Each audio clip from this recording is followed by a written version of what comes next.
നിരവധി സർപ്രൈസുകൾ നിറഞ്ഞതായിരുന്നു കേന്ദ്ര ധനമന്ത്രി നിർമ്മല സീതാരാമന്റെ 2025 കേന്ദ്ര ബജറ്റ്. ഭാരതത്തിലെ യുവാക്കളുടെ സ്വപ്നങ്ങൾക്ക് ചിറക് നൽകുന്ന വമ്പൻ പ്രഖ്യാപനങ്ങൾ ഇത്തവണത്തെ ബജറ്റിന്റെ തിളക്കം കൂട്ടി. വിദ്യാഭ്യാസം, നൈപുണ്യം, തൊഴിലവസരം എന്നിവ ഉറപ്പാക്കുന്നതിന് ലക്ഷ്യമിട്ട പദ്ധതികൾ നിരവധിയുണ്ട് ബജറ്റിൽ. 3 അന്താരാഷ്ട്ര നിലവാരമുള്ള നൈപുണ്യ വികസന കേന്ദ്രങ്ങൾ, ആർട്ടിഫിഷ്യൽ ഇന്റലിജൻസ് രംഗത്ത് 3 മികവിന്റെ കേന്ദ്രങ്ങൾ, ഭാരതത്തെ ലോകത്തിന്റെ ഫുഡ് ബാസ്ക്കറ്റ് ഉൾപ്പെടെയുള്ള പ്രഖ്യാപനങ്ങൾ പ്രതീക്ഷയുടെ വലിയ ആകാശങ്ങളാണ് യുവജനങ്ങൾക്ക് മുന്നിൽ തുറന്നുകൊടുക്കുന്നത്. ഇന്നത്തെ ചർച്ചയിൽ പങ്കെടുക്കുന്നത് BJP പാലക്കാട് ഈസ്റ്റ് ജില്ലാ അധ്യക്ഷൻ പ്രശാന്ത് ശിവൻ, കോൺഗ്രസ് നേതാവ് P. മുഹമ്മദ് ഷമാസ്, സാമ്പത്തിക വിദഗ്ധൻ ഡോക്ടർ KP വിപിൻ ചന്ദ്രൻ എന്നിവരാണ്. എല്ലാവർക്കും ഈ ചർച്ചയിലേക്ക് സ്വാഗതം.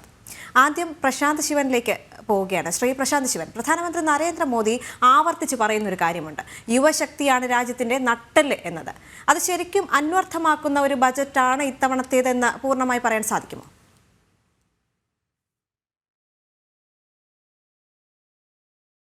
തീർച്ചയായും ഇത്തവണത്തെ ബഡ്ജറ്റ് എന്ന് പറയുന്നത് യൂത്ത് ഓറിയന്റഡ് ആയിട്ടുള്ള ബഡ്ജറ്റാണ് എന്ന് വളരെ വ്യക്തമായി തന്നെ മനസ്സിലാക്കാൻ സാധിക്കും. അതോടൊപ്പം തന്നെ പീപ്പിൾ ഡെവലപ്മെൻറ്റ്, യൂത്ത് ഡെവലപ്മെൻറ്റ് എന്നുള്ളതിന് വലിയ രീതിയിലുള്ള പ്രാധാന്യം കൊടുത്തിട്ടുണ്ട്.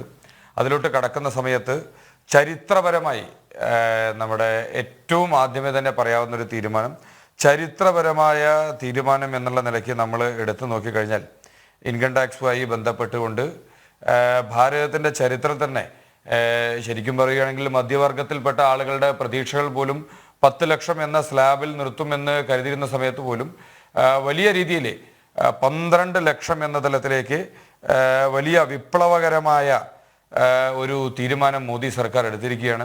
അത് തന്നെ ഈ ബജറ്റിൻ്റെ ഏറ്റവും വലിയ പ്രത്യേകത എന്ന് പറയുന്നത്. അതോടൊപ്പം നമ്മൾ നേരത്തെ സൂചിപ്പിച്ചതുപോലുള്ള മേഖലകളിലേക്ക് കടക്കുന്ന സമയത്ത് ഇനി വരാനിരിക്കുന്ന കാലഘട്ടം എന്ന് പറയുന്നത് നിർമ്മിത ബുദ്ധി, അതായത് ആർട്ടിഫിഷ്യൽ ഇൻ്റലിജൻസിൻ്റെ ഒരു കാലഘട്ടമാണ് വരാനിരിക്കുന്നത്.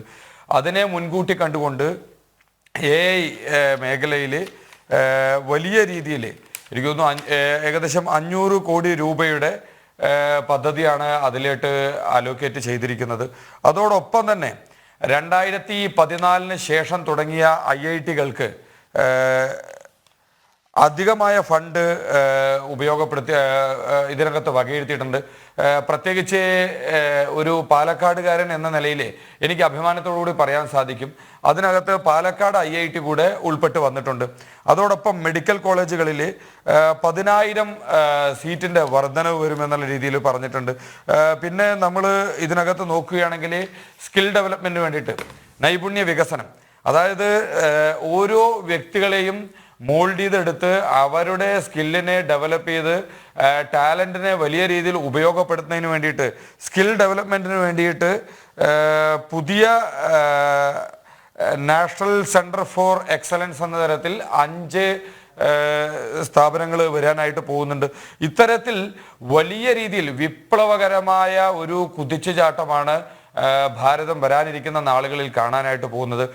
നമുക്ക് ഈ പറഞ്ഞ ഓരോ ബഡ്ജറ്റിൻ്റെ ഓരോ മേഖലയിലേക്കും കടന്നു പോകുന്ന സമയത്ത് യുവാക്കൾക്ക് വലിയ രീതിയിൽ, യുവാക്കൾക്ക് വലിയ രീതിയിൽ പ്രാധാന്യം കൊടുത്തുകൊണ്ട് ഉള്ള ഒരു ബഡ്ജറ്റ് തന്നെയാണ് വന്നിരിക്കുന്നത്.